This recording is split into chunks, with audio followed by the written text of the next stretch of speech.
কেউ যদি পায়ে হেঁটে দীর্ঘ পথ ভ্রমণ করতে চান তবে তার জন্য 3 মহাদেশ অতিক্রম করতে হবে। পায়ে হাঁটা পথের মধ্যে বিশ্বের দীর্ঘতম পথ হল দক্ষিণ আফ্রিকার কেপটাউন থেকে রাশিয়ার মাগাদান পর্যন্ত।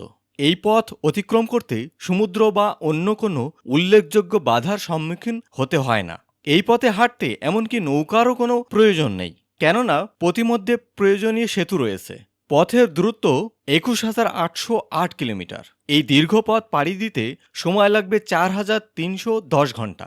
সেজন্য ১৮৭ দিন বিরতিহীনভাবে হাঁটতে হবে, অথবা প্রতিদিন ৪ ঘন্টা হাঁটলে সময় লাগবে ৫৬১ দিন। পথিমধ্যে পড়বে ১৭টি দেশ, ৬ বার ঘড়ির কাঁটা বদল করতে হবে।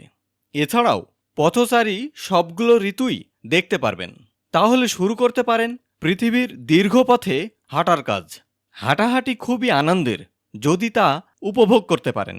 পায়ে হাঁটা স্বাস্থ্যের জন্য খুবই প্রয়োজনীয় একটি ব্যায়াম। বেশি বেশি হাঁটাহাঁটি করুন, সুস্বাস্থ্য বজায় রাখুন।